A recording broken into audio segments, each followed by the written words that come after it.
रुक्मिणी एक अनसुनी योगिनी।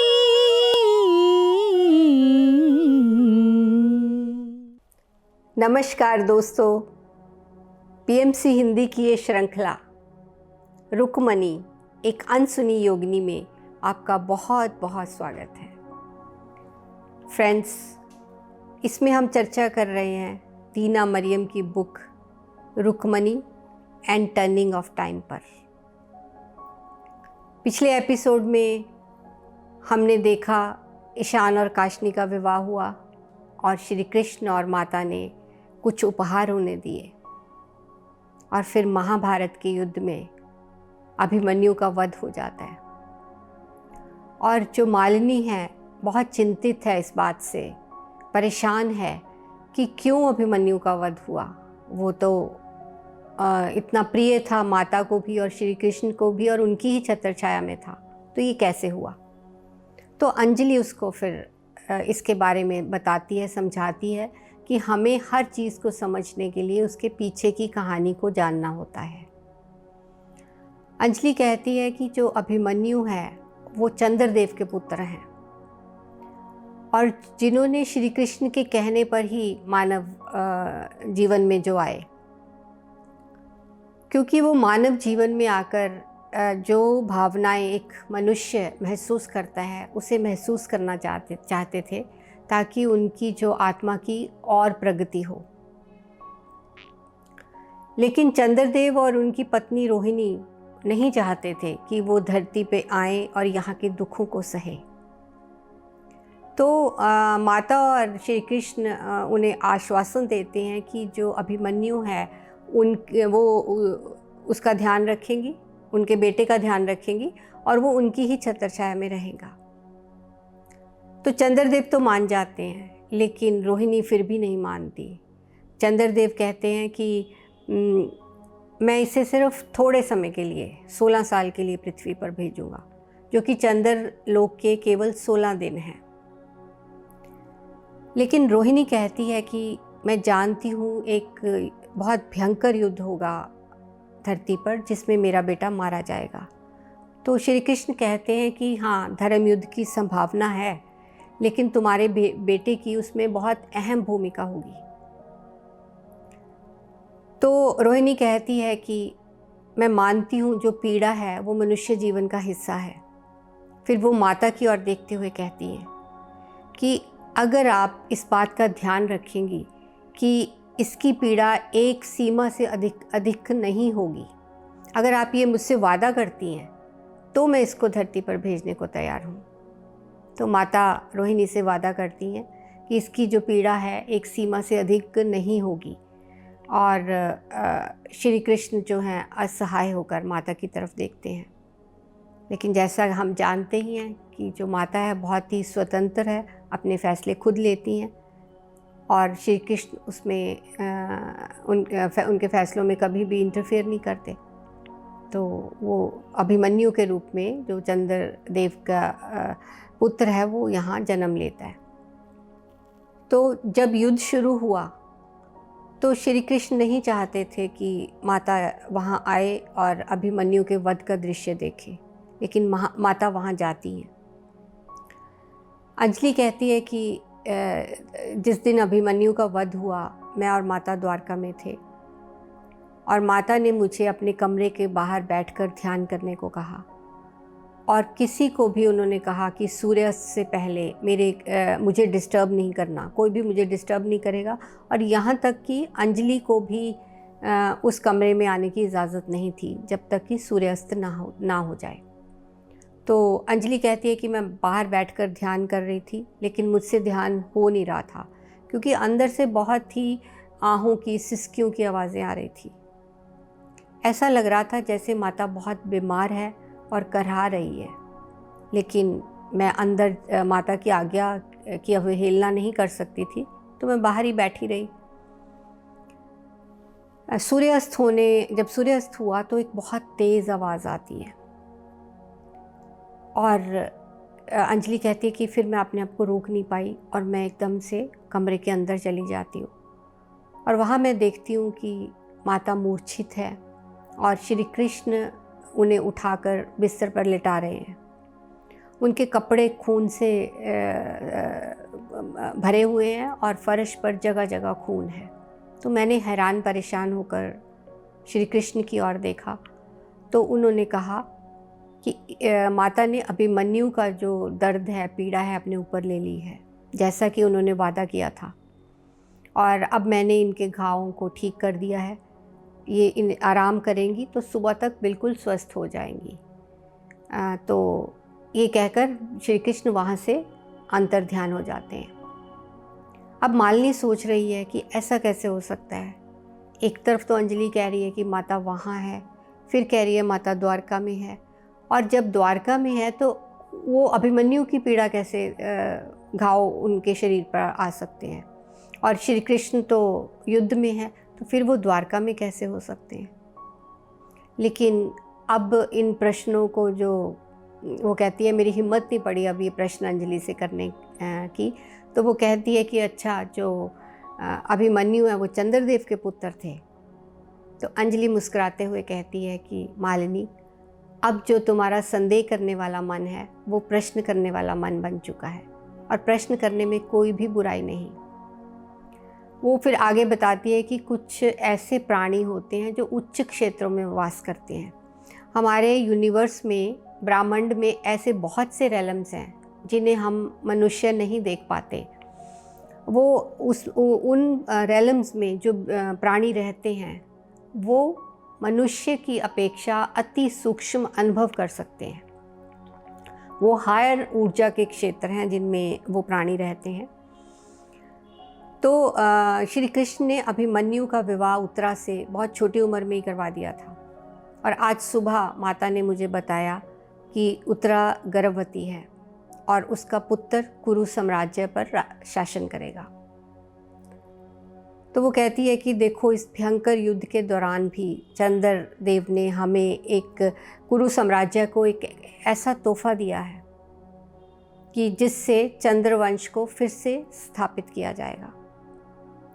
लेकिन मालिनी अभी भी बहुत कंफ्यूज है, उसे समझ नहीं आ रहा है कि जो अंजलि कह रही है ये कैसे हो सकता है, कि कैसे किसी के घाव जो है माता अपने शरीर पे ले सकती है। उसी चीज़ें अभी समझ नहीं आ रही हैं। फ्रेंड्स, हम जानते हैं कि विवाह पर, काशनी और ईशान के विवाह पर श्री कृष्ण और माता ने उन्हें कुछ उपहार दिए थे।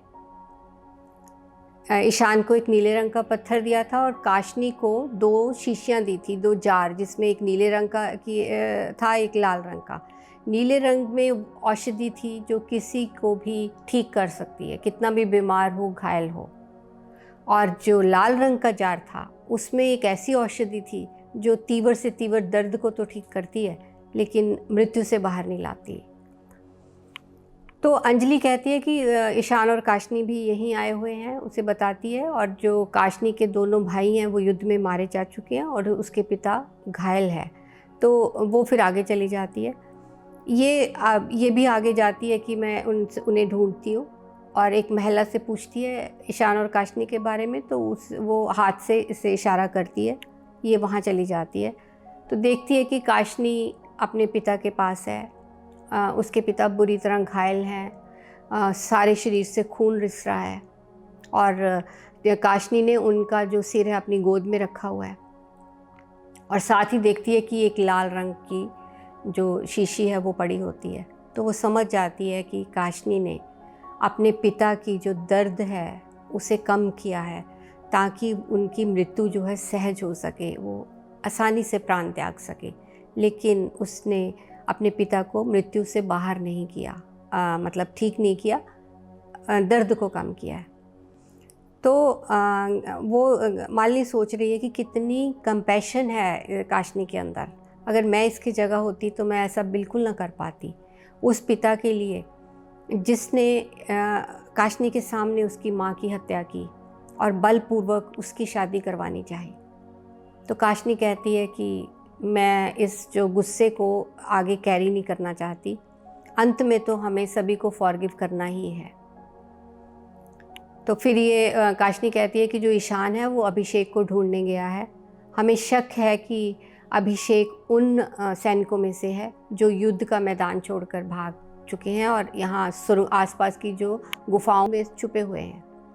फ्रेंड्स, जो भी सैनिक भागे, उन्हें लगा नैतिकता को नहीं अपनाया जा रहा है इस युद्ध में, जिस तरीके से अभिमन्यु का वध हुआ। तो वो अब कौरवों की तरफ से नहीं लड़ना चाहते थे, क्योंकि वो सभी नैतिकता का पालन करते थे और युद्ध का मैदान छोड़ने पर भी उन्हें आत्मग्लानि हो रही थी कि एक क्षत्रिय होकर हम युद्ध के मैदान से भाग रहे हैं। तो वो गुफाओं और सुरंगों में जाकर छिप गए थे। तो ये आगे जाती है, ये कहती है कि मैं भी ढूंढती हूँ। ईशान के पास श्री कृष्ण ने जो उसे नीला पत्थर दिया था, उससे वो किसी भी व्यक्ति को ढूंढ सकता था। और काशनी कहती है कि वही पत्थर लेकर वो अभिषेक को ढूंढने गया है। ये जो पत्थर है, इसका इस्तेमाल कहाँ कब करना है, वो हर व्यक्ति ने अपने विवेक के अनुसार किया और उसी के अनुसार उसके फिर कर्म बनते हैं। तो जब ये ढूंढती ढूंढती आगे जा रही है तो आगे जंगल शुरू हो जाता है। शाम का वक्त था, आगे ये जंगल में रास्ता भटक जाती है, अंधेरा हो जाता है और देखती है कि आसपास जंगली जानवरों की आवाज़ें आ रही है। तो डर जाती है, रोने लगती है और माँ को याद करती है। तभी देखती है सामने से एक योगी चले आ रहे हैं। वो भी जंगल में रास्ता भटक चुके होते हैं। तो फिर वो योगी इससे कहता है कि अब हम सुबह होने से पहले नहीं बाहर जा सकते, क्योंकि अंधेरा, घने अंधेरे में रास्ता ढूंढना बहुत मुश्किल है। तो वो कुछ सूखी लकड़ियाँ इकट्ठी करता है और वहाँ पे आग जला देता है ताकि जंगली जानवर ना आ पाएँ। और मालिनी से कहता है कि तुम यहाँ पूरी सुरक्षित हो, डरो मत, मैंने पूरा जीवन ही ऐसे जंगलों में गुजारा है। तो जो थोड़ा बहुत भोजन था वो दोनों खा लेते हैं रात को आपस में मिलके। ये जो योगी हैं वो हिमालय में तपस्या कर रहे होते हैं, तो इन्हें इंट्यूशन होता है कि एक युद्ध होने जा रहा है। और तो ये बहुत सी जड़ी बूटियाँ लेकर माता के शिविर में जा रहे होते हैं ताकि उन औषधियों से उन जो लोग हैं घायल, उनका इलाज किया जा सके। और रास्ते में भटक जाते हैं जंगल में रास्ता, तो ऐसे ये दोनों मिलते हैं। अब मालिनी के मन में तो शुरू से बहुत प्रश्न होते हैं, तो ये प्रश्न करती है और वो योगी जो हैं उन प्रश्नों का उत्तर देते हैं। अब वो थोड़ा शांत हो गई है, उसका डर भी कम हो गया है। तो वो मालिनी कहती है कि ये जो भयंकर युद्ध है, कितना भयंकर युद्ध हो रहा है, हर तरफ पीड़ा है, दुख है। तो वो योगी कहते हैं कि आप तो जानती ही हैं जो कृष्ण है इस लड़ाई के केंद्र है। इस भयंकर युद्ध में भी वो कितने शांत और स्थिर हैं। ऊपरी तौर पर चाहे ऐसा लग रहा है कि युद्ध दो राज्यों के लिए लड़ा जा रहा है, हस्तिनापुर और इंद्रप्रस्थ के बीच हो रहा है, लेकिन असल में इस युद्ध का जो उद्देश्य है वो कोई और है। इस युद्ध की प्रक्रिया के द्वारा श्री कृष्ण उन सभी दिव्य अस्त्रों को विलय करना चाहते हैं जो कि मानव जाति, ना केवल मानव जाति के लिए अनिष्टकारी हैं, बल्कि पूरी सृष्टि को भी तबाह कर सकते हैं। हम सब जानते हैं कि त्रेता युग में, द्वापर युग में बहुत साधना करके ये जो दिव्य अस्त्र थे इन्हें प्राप्त किया जाता था और बहुत से लोगों ने साधना करके इन्हें प्राप्त किया। बहुत से दिव्य अस्त्र अर्जुन के पास थे, भीम के पास थे, कर्ण के पास थे, गुरु द्रोणाचार्य के पास थे, भीष्म पितामह के पास थे। तो इन अस्त्रों के कारण ये योद्धा बहुत शक्तिशाली हो गए थे। और जैसे जैसे कलयुग आ रहा था, समाज में नैतिक मूल्य गिर रहे थे, मन अशुद्ध हो रहे थे, तो श्री कृष्ण को लगता था कि अब ये जो इन अस्त्रों का प्रयोग इंसान अपने स्वार्थ की पूर्ति के लिए करेगा, अपने अहंकार को पूरा करने के लिए करेगा। तो वो कहते हैं कि सभी योद्धा जिनके पास ये अस्त्र हैं वो मारे जाएंगे सिवाय अर्जुन के, और अर्जुन स्वयं ही इस ज्ञान को नष्ट कर देंगे। फिर वो कहते हैं कि मैं अपनी यात्रा में बहुत से ऋषि मुनियों को मिला, तो उन्होंने कहा कि इस युद्ध में भी श्री कृष्ण अर्जुन को ब्रह्मांड के अनेक रहस्यों से अवगत करा रहे हैं। दिन में वो एक योद्धा है, युद्ध लड़ता है, रात को वो दिव्य ज्ञान प्राप्त कर रहा है। और इस युद्ध के कई आयाम, कई उद्देश्य हैं। जैसे हम सिर्फ समुंदर की सतह को देखते हैं, उसकी गहराई को नहीं जान पाते, उसी तरह हम इस युद्ध के बारे में भी उतना ही जान पाते हैं जितना श्री कृष्ण हमें जानने की इजाज़त देते हैं। फिर वो आगे कहते हैं कि आप तो जानती ही हैं, आपने कितने साल माता के साथ गुजारे हैं, कि जो ये डिवाइन सोल्स हैं श्री कृष्ण और रुक्मिणी माता, ये हमेशा कई स्थानों पर एक साथ रह सकती हैं, साकार रूप से भी निराकार रूप से भी, और ये निरंतर चलते रहते हैं, ना कभी थकते हैं ना कभी रुकते हैं। इसीलिए हम जैसे साधारण जन इन्हें समझ नहीं पाते। इनको समझने के लिए हमें अपने मन से पार जाना होता है। तो फिर अंजलि अभिमन्यु के बारे में बताती है। वो कहती है कि अभिमन्यु कैसे वध हुआ। अंजलि ने मुझे कहानी सुनाई। मुझे अंजलि पर पूरा भरोसा है क्योंकि वो माँ के बहुत करीब है, लेकिन फिर भी मुझे ये समझ नहीं आ रहा कि अभिमन्यु के जो शरीर के घाव थे वो माता ने अपने ऊपर वो पीड़ा कैसे ले ली। तो ये योगी कहते हैं कि बहुत सी ऐसी विद्याएं होती हैं जिससे हम किसी की भी पीड़ा को अपने ऊपर ले सकते हैं, जिससे किसी की भी पीड़ा को कम किया जा सकता है। और जो माता है वो एक समय पे कई स्थानों पे रह सकती है, और इसी को सर्वव्यापकता कहते हैं। ये हमारी भी वास्तविकता है, लेकिन हम इस चीज़ को भूल चुके हैं। वो योगी आगे बताते हैं मालिनी को कि हमारे पास मन है लेकिन हम मन नहीं हैं, हमारे पास शरीर है हम शरीर नहीं हैं, हमारे पास आँखें हैं लेकिन हम अपनी आँखों से भी कहीं अधिक हैं। ये जो मन है एक उपकरण है जिससे हम बाहर के संसार को देखते हैं, और ध्यान के द्वारा हमें बुद्धि और विवेक की प्राप्ति होती है जिससे हम मन से पार जा सकते हैं। तो मालिनी कहती है कि मैं तो ध्यान के बारे में कुछ जानती ही नहीं, मेरे को तो माता ने कभी बताया ही नहीं ध्यान के बारे में। मैं ध्यान के बारे में जानना चाहती हूँ, सीखना चाहती हूँ, क्या आप मुझे सिखाएंगे? तो योगी मुस्कुराते हुए कहते हैं कि मैं तुम्हारा शिक्षक नहीं हूँ, मैं तुम्हारा दोस्त हूँ। हाँ, मैं तुम्हें कुछ प्राणायाम बता सकता हूँ, कुछ श्वास की विधियाँ, जिससे कि तुम्हारा जो ये मन है वो शांत हो। तुम आध्यात्मिक अपनी यात्रा के लिए जो गुरु तुम्हारे लिए चुना गया है तुम उसे खुद खोजोगी। तो फिर वो आगे बताते हैं कि जो अध्यात्म का उद्देश्य है वो चमत्कारों को प्राप्त करना नहीं है, वो कोई बाहरी प्रदर्शन करना नहीं है चमत्कार प्राप्त करके। अध्यात्म का असली उद्देश्य है आंतरिक बदलाव, अपने अंदर बदलाव को लेके आना। और असल में चमत्कार वही होता है जो हम अगर किसी के अंदर जो आत्मज्ञान को जानने की इच्छा को जगा दे।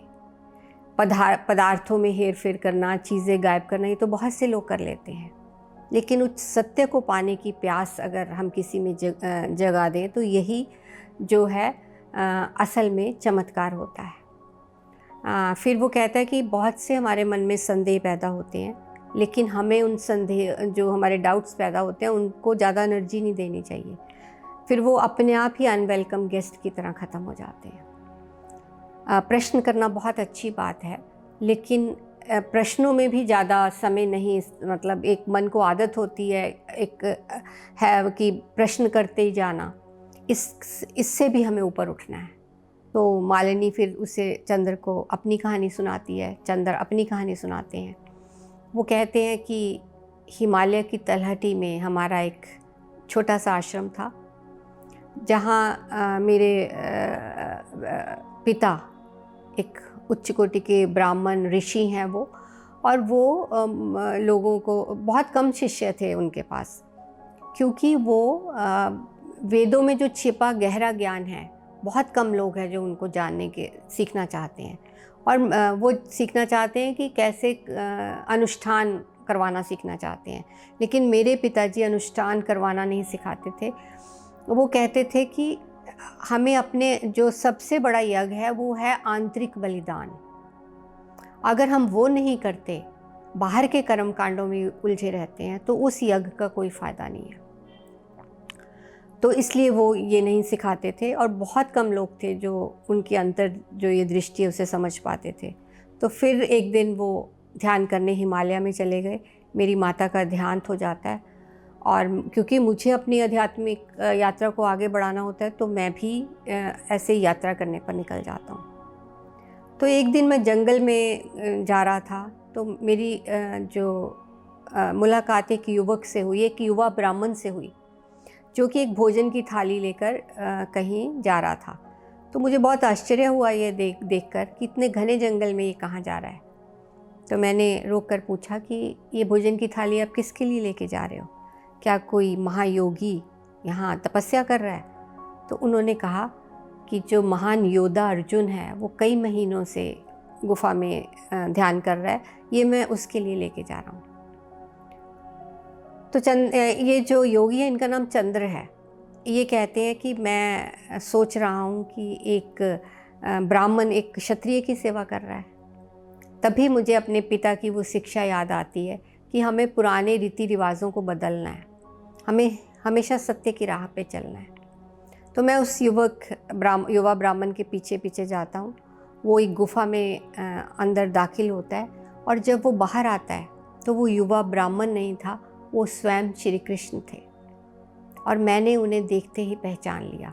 हालांकि मैं कभी श्री कृष्ण से मिला नहीं था, लेकिन फिर भी मैंने उन्हें पहचान लिया क्योंकि मैंने अपनी अंतर्दृष्टि से उन्हें कई बार देखा था। मैं उनके पास गया और मैंने कहा कि ब्रह्मांड का स्वामी अपने शिष्य की सेवा कर रहा है। तो श्री कृष्ण ने मुस्कुराते हुए जवाब दिया, क्या हम सब यहाँ सेवा करने नहीं आए? फिर वो कुछ पल मुझे निहारते रहे और उन्होंने कहा कि जो तुम्हारे पिता की दृष्टि है, जो तुम्हारे पिता की अंतर्दृष्टि है, बहुत कम लोग हैं जो उन्हें जान पाते हैं, लेकिन तुम्हारे पिता जिस चीज़ को खोज रहे हैं वो उन्हें ज़रूर प्राप्त होगी और मैं तुम्हारे पिता का ध्यान रख रहा हूँ। ये कहकर वो कुछ दूर निकल जाते हैं और फिर वहाँ से गायब हो जाते हैं। अब चंद्र कहते हैं कि मैंने सोचा आज से मैं भोजन बनाऊंगा अर्जुन के लिए और मैंने वहीं झोंपड़ी में एक बना लेता हूँ और मैं रोज़ सुबह भोजन बनाकर भोजन की थाली को उस गुफा के बाहर रख देता था। किसी दिन तो वो भोजन खा लिया जाता था, किसी दिन वैसे ही पड़ा रहता था। फिर कुछ महीनों बाद एक दिन मैंने गुफा के अंदर जाकर देखा तो वहाँ अर्जुन जो थे वो जा चुके थे। तो अब मैं वहाँ बैठकर ध्यान करने लगा और मुझे वहाँ कई दिव्य अनुभव प्राप्त हुए। चंद्र कहते हैं कि अगर हम किसी की सेवा निष्काम भाव से करते हैं तो जो यूनिवर्स है हमें, जो ईश्वर है हमें उस चीज़ के लिए आशीर्वाद देता है। फिर वो कहते हैं कि मैं रास्ते में जिन भी ऋषि मुनियों से मिला जो भविष्य देख पाते थे, उन्होंने मुझे कहा कि इस युद्ध में कौरवों के जो 100 पुत्र हैं सभी मारे जाएंगे, पांडवों के पुत्र भी मारे जाएंगे, सिर्फ पांडव जिंदा रहेंगे और पूरा कुरु वंश जो है समाप्त हो जाएगा और चंद्रदेव के बीज के माध्यम से इस कुरु वंश का नवीनीकरण किया जाएगा। तो अंजलि कहती है कि आप भी अभिमन्यु के बारे में जानते हो? तो क्या वो कहते हैं हाँ मुझे पता है कि वो चंद्रदेव के पुत्र थे और मानव शरीर लेकर अपनी यात्रा को और अपनी आत्मा की यात्रा की प्रगति के लिए ह्यूमन इमोशंस को फील करने के लिए उन्होंने जन्म लिया था। तो जो मालिनी है फिर वो मालिनी को कहते हैं कि बहुत से समय समय पर जो देवता है वो मानव शरीर लेकर धरती पर आते रहते हैं, अपने विकास के लिए भी और हमें जागृत करने के लिए भी। फिर वो कहते हैं कि ऐसा नहीं है कि जो ये चंद्रमा है उस पर कोई बैठा है। बहुत से ऐसे रेलम्स हैं जहाँ पे ये जो देवता लोग जिसे हम कहते हैं, जो ये बीइंग्स हैं जो बहुत ही सूक्ष्म हैं, वो वहाँ पे होते हैं और समय समय पर वो धरती पर आते रहते हैं। फिर वो कहते हैं कि जो सतयुग था उसमें उच्च मानसिक धारणाओं से ही जो लोग हैं आध्यात्मिक सत्य तक पहुँच जाते थे, लेकिन अब ऐसी चीज़ें नहीं हैं। जैसे जैसे युग परिवर्तन हो रहे हैं, अब लोग भक्ति मार्ग से या ध्यान मार्ग से ही उस सत्य को जान पाएंगे, और इसीलिए जो श्री कृष्ण और माता यहाँ पृथ्वी पर आए हैं ताकि वो लोगों का मार्गदर्शन कर सकें। तो फिर मालिनी अपने उस नृत्य के अनुभव के बारे में भी बताती है जो ईशान की विवाह में उसे हुआ था, कि मुझे कैसे श्री राम के प्रति एक मुझे दिव्य प्रेम का अनुभव हुआ। जैसे ही वो बात कर रही थी, वो कहती है कि मेरा नृत्य करने को मन कर रहा है। तो वो चंद्र कहते हैं, योगी तो अगर ज़रूर करना चाहिए, ये जो परफेक्ट प्लेस है, ये जो वन है, जंगल है, तो वो वीणा बजाते हैं और ये नृत्य करती है। और इसे फिर वही प्रेम जो दिव्य प्रेम नृत्य करते हुए महसूस होता है, और ये श्री कृष्ण और माता की प्रेजेंस को फील करती है। दो आंखें जो श्री कृष्ण की इसे दिखती है मालिनी को। जब नृत्य ख़त्म होता है तो मालिनी सोच रही है, कह रही है उसे, योगी को, कि ये कैसी इच्छा मेरे अंदर पैदा हुई। इस वक्त जब मेरी भाभी जो मेनका, उसकी मृत्यु हुई है, मैं उसके शोक में हूँ, और इतना भयंकर युद्ध जो सैनिक रात को सुबह लड़ने की तैयारी कर रहे हैं, वो कल की रात नहीं देख पाएंगे। उसके बीच में मेरे अंदर ये इच्छा पैदा हो रही है। तो वो योगी कहते हैं कि इसमें कुछ भी गलत नहीं है, क्योंकि जो आनंद मैंने इस नृत्य से पाया, वही आनंद श्री कृष्ण और रुक्मणी माता ने भी ज़रूर महसूस किया होगा, और तुमने उनकी प्रेजेंस को भी महसूस किया, और वही आनंद तुम्हारी जो भाभी मेनका है उसने भी महसूस किया होगा। तो जो ये प्रेम है, जो तुमने दिव्य प्रेम को महसूस किया, ये हर चीज़ की फाउंडेशन है। इस प्रेम से ही इस ब्रह्मांड की रचना होती है। तो इस तरह पूरी रात बीत जाती है। वो योगी ज्ञान देते रहते हैं और ये सुनती रहती है, और सुनते सुनते इसे नींद आ जाती है। सुबह मालिनी कहती है कि मेरा उस योगी से बिछड़ने को मन नहीं कर रहा था, और फिर ये दोनों जो अपने अपने रास्ते हो लेते हैं। जो योगी है वो शिविर की तरफ जाते हैं ताकि माता को वो जड़ी बूटियाँ दे सके, और मालिनी आगे ईशान को ढूंढने निकल जाती है। तो फ्रेंड्स, आज के एपिसोड में इतना ही।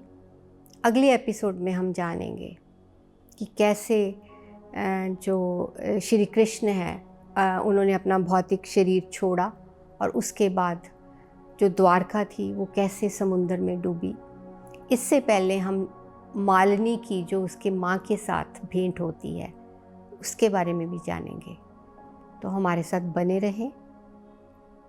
आप सभी का बहुत बहुत आभार, बहुत बहुत शुक्रिया। नमस्कार।